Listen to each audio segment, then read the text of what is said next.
제가 어려움 속에서 회복하게 된 가장 큰 이유는 하나님의 말씀과 기도도 있었지만 무엇보다도 여기 나오는 것처럼 말로만 하지 않고 행함을 주었던 제 주변에 있던 저희 교우들이죠.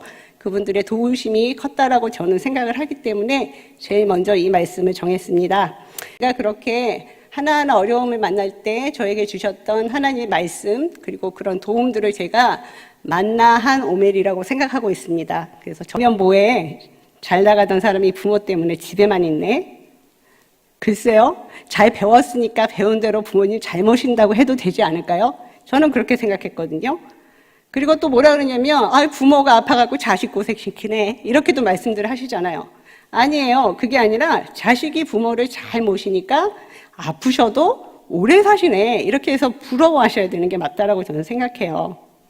여러분, 우리는 기독교인이잖아요. 그러면 기독교인의 생명은 누가 주관하시죠? 하나님께서 주관하시잖아요. 그러면 저희가 누워서 있을 때 죽고 싶을 때 죽을 수 있을까요?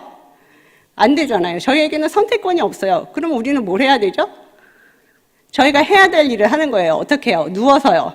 누워서도 일을 하는데 그 누워있는 분이 그 일을 인내할 수 있게 도와주는 게 저는 그 주변에 있는 분들이라고 저는 생각해요. 그래서 제가 그 역할을 저한테 주셨다고 생각하고 어머니가 누워 계셔서 인내하는데 그 인내를 조금 더 즐겁고 행복하게 하실 수 있도록 열심히 곁에서 모셔드리려고 해요.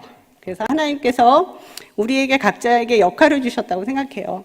여기 무대가 있는데 이 뒤에 가만히 서 있어야 되는 나무가 있다라고 생각해 보세요.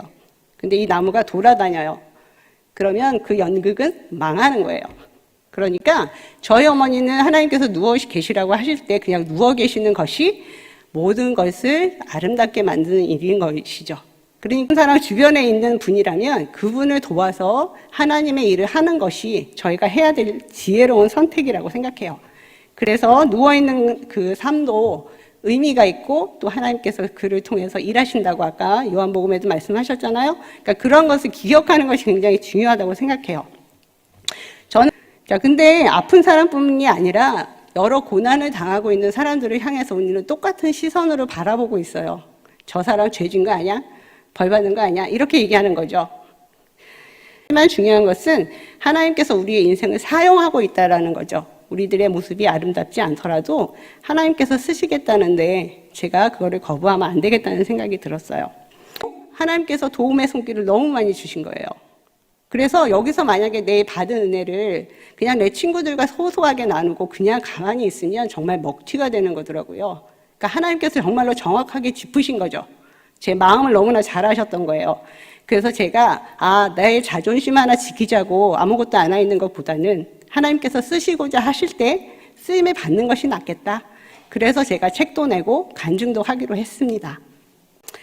이같이 너희 빛이 사람 앞에 비치게 하여 그들로 너희 착한 행실을 보고 하늘에 계신 너희 아버지께 영광을 돌리게 하라. 저희가 빛과 소금에 대한 이야기를 굉장히 많이 들었잖아요. 근데 여기서 보니까 우리의 빛이 다른 사람 앞에 비쳐서 그 사람들이 나의 착한 행실을 보고 하나님께 영광이 되게 한다는 거예요. 내가 착하지는 않지만 나의 착한 행실을 보고 하나님께서 영광을 받으시는구나. 그때부터 너무 힘이 나는 거예요. 나한테 착한 일을 시키셔서 하나님께서 영광이 되시는구나. 그래서 그렇게 착한 일을 많이 주셨구나. 이러니까 너무 감사한 거예요. 제가 하는 모든 일이 하나님 앞에서 영광이 된다는 거잖아요. 저희가 자원봉사할 때 아이고 고난받고 계십니다 이렇게 안 하잖아요. 그리고 아기 기저귀 갈 때 아이고 아주머니 기저귀 가시느라고 고난받고 계십니다 이렇게 안 하잖아요. 어떻게 하냐면 수고한다고는 하죠. 그러니까 제가 하고 있는 일이 수고인 거지 이게 고난이 아닌 거예요. 근데 다른 분들은 어떻게 생각하죠? 무조건 누가 아프거나 힘든 일이 닥치면 고난받는다, 벌 받는 거다 이렇게 생각하잖아요. 근데 그게 아니라 하나님께서 누워 계신 분을 통해서 하나님이 일을 하시고 영광을 받는다고 하셨어요. 그리고 생각해 보세요, 여러분. 그 병원에서 의사들 되기 전에 레지던트, 인턴들 어떻게 하죠? 잠 못 자잖아요. 그러면서도 즐겁게 일하는 이유가 뭐죠? 앞으로 내가 의사가 되겠다는 것 때문이잖아요. 그리고 저희가 일을 할 때도 사람들이 아프면 약이라도 먹고 일하잖아요. 그죠?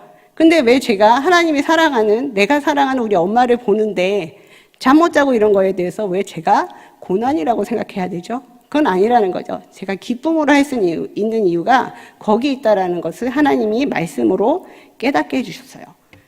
그리고 저희가 제가 그 어머니를 모시고 있으니까 옆에 분들이 그러시더라고요. 아이고, 앞으로 큰일 하려고 그러는 거야. 하나님께서 큰일을 준비하셨을 거야. 이러시더라고요. 물론 위로의 말이고 사실일 수도 있어요.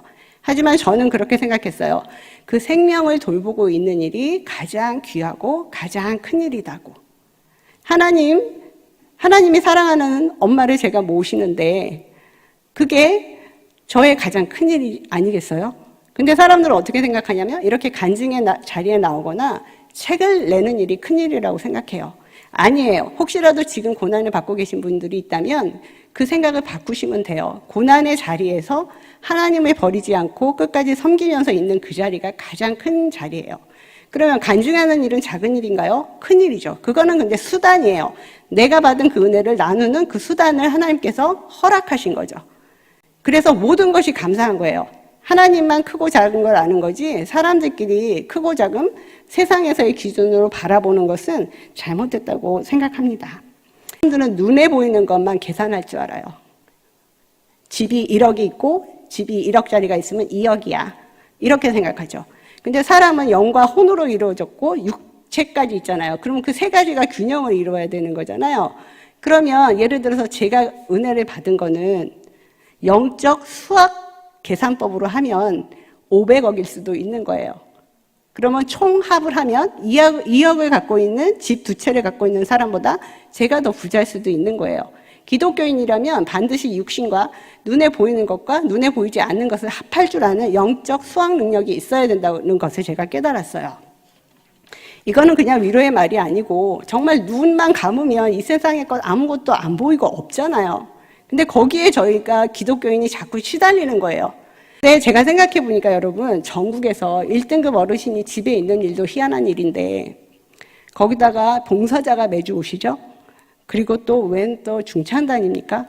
와서 찬양을 불러주는데 이거는 정말 하나님이 무언가 하실 일이 있어서 하신 거였다는 거예요. 그래서 그날 오셔서 찬양을 불려주시는데 눈물이 막 나는 거예요. 하나님께서 천사를 보내서 나에게 하시고 싶은 말을 다 하고 계신다라고 저는 생각했어요.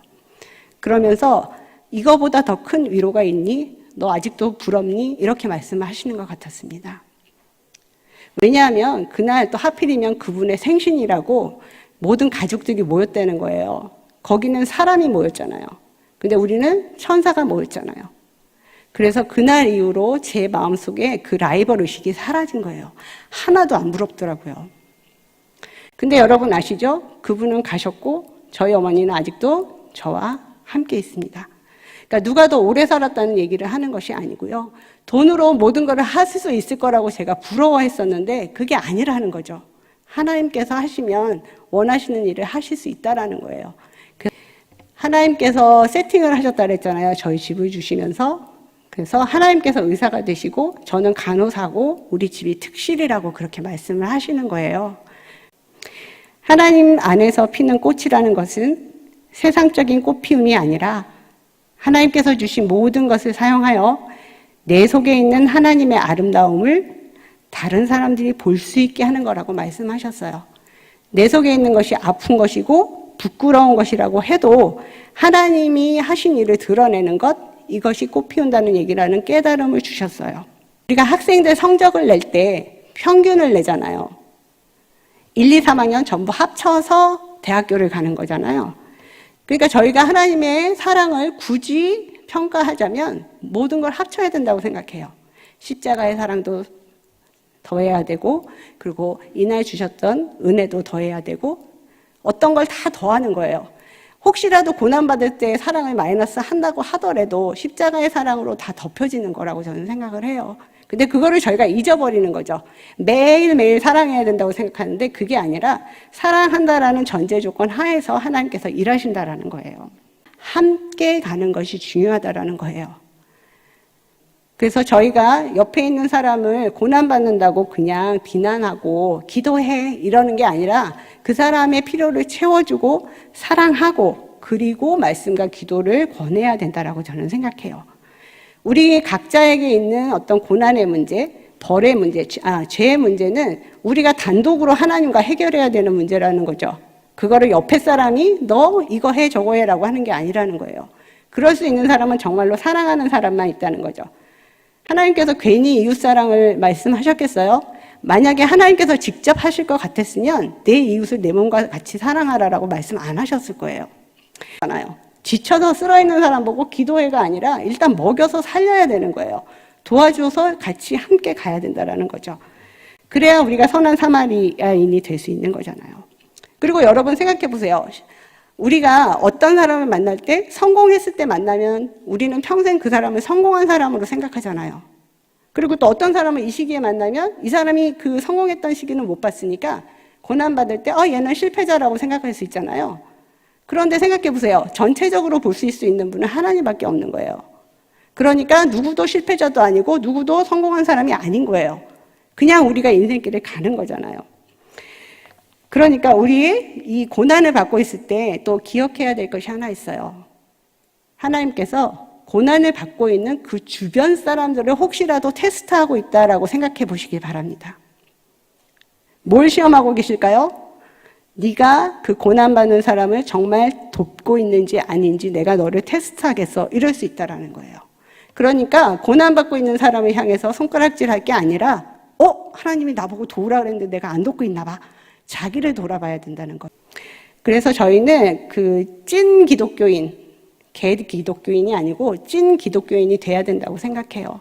정말 고난을 받았을 때 어떻게 대할 것인가는 평소에 우리가 어떻게 하는가에 따라 많이 달라지잖아요. 그리고 옆에 있는 사람은 어떻게 도와줄 것인가에 대해서도 많이 고민을 해야 된다고 생각해요. 그래서 저는 그 종이접기가 우리의 고난의 때라고 생각해요. 하나님이 접으시는 거죠, 우리를. 왜요? 최종의 종이접기 모양을 예쁘게 만드시려고요. 그러면 최종의 종이접기가 예쁘게 나오려면 종이가 확실히 접혀야 되잖아요. 그죠? 그럴 때 아프죠, 종이는. 종이가 아프지만 확실하게 접혀야 되고 우리 인생에 있어서 종이접기라는 것은 바로 그 확실하게 접히는 순간이잖아요. 그 순간에 인내하고 순종해야 나중에 예쁜 그림이 나온다는 걸 깨달았어요. 그래서 그 종이접기처럼 우리의 인생이 힘들 때 그 속에서 최선을 다하는 거죠. 그러면 저희가 죽든지 살든지 하나님이 계획하신 예쁜 그림이 예쁜 종이접기가 나중에 나온다는 거예요. 그래서 생각해 봤더니 하나님께서는 장미꽃만 이쁘다고 하시지 않은 거예요. 우리 인간이 누군가가 장미가 그냥 이쁘다고 하니까 다 장미가 이쁘고 장미가 되고 싶은 거예요. 근데 그게 하나님의 의도가 아닌 거예요. 세상은 모두 다르고 각자에게 맡겨진 역할이 있기 때문에 하나님께서 우리 보고 장미가 다 되라 그러지 않으셨거든요. 그래서 그 다름을 인정하고 나의 모습을 인정하고 지금 내 고난의 순간에서 내가 무엇을 할 수 있을까라고 생각하는 것이 맞다고 생각합니다. 그래서 저 같은 경우에도 인간적인 스펙을 생각하기보다는 지금 이 순간에 내가 엄마를 어떻게 하면 잘 볼까 이렇게 연구하는 것이 제가 선택한 길입니다. 학계 2장 4절을 또 같이 함께 보시죠. 자, 학계 2장 4절에 보면 같이 읽으시죠. 그러나 여호와가 이르노라 스룹바벨아 스스로 굳세게 할지어다. 여호사닥의 아들 대제사장 여호수아야 스스로 굳세게 할지어다. 여호와의 말이니라. 이 땅 모든 백성아 스스로 굳세게 하여 일할지어다.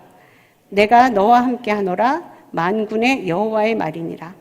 하나님께서 일하시지만 너희들 스스로 일하라고 말씀하셨어요.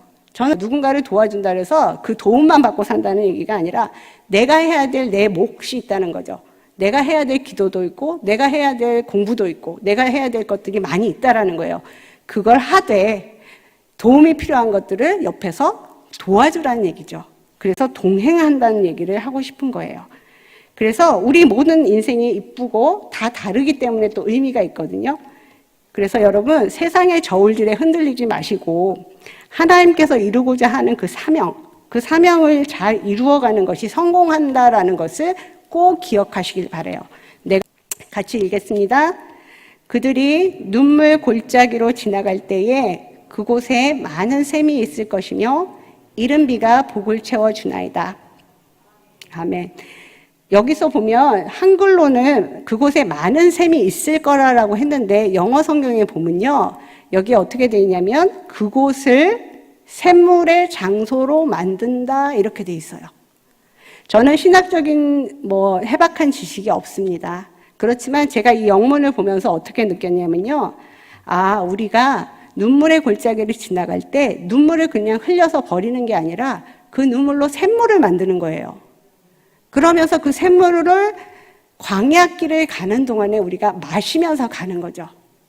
그러면 그 어려움을 이겨낼 수 있다라는 거예요. 그래서 우리가 광야길을 갈 때 우리가 흘렸던 그 눈물의 씨앗으로 살아가는 거죠. 그 눈물의 샘을 먹으면서 간다는 거예요. 그러니까 그 샘물을 잘 만드셔야 되는 거예요. 그냥 어려움이 지나가기만을 바라는 게 아니라 적극적인 대응을 하셔야 된다는 거죠. 오늘 제가 드린 말씀에는 제가 어떤 왕자를 만나서 신데렐라가 됐다 이런 얘기 없었습니다. 하지만 하나님께서 제 남편이 되셨다 그랬잖아요. 그러면 저는 신데렐라가 된 거죠. 근데 이 남편 되심은 저에게만 주신 말씀이 아니잖아요. 우리 모두에게 주신 말씀이잖아요. 근데 우리가 이미 신데렐라가 됐는데 무슨 또 기적을 더 바라면서 살겠어요. 더 큰 기적을 주시면 감사하고 아니어도 감사할 수 있는 그 마음을 항상 훈련해내야 된다고 저는 생각해요. 그럴 때 중요한 것이 아까도 말씀드렸지만 동행하는 거죠. 옆에 사람이 어떻게 사는지를 살펴보고 동행하는 것이 중요하다고 생각합니다. 그래서 여러분들의 삶의 고난 가운데 좋은 샘물이 만들어지면서 그 샘물을 곁에 있는 고난을 겪고 있을지도 모르는 사람들과 나누어 먹을 수 있기를 바라며 또 그것으로 인해서 회복되는 기쁨과 감사를 누리는 그래서 천국으로 가는 그 광야길을 아름답게 함께 갈 수 있는 우리가 되기를 기도합니다.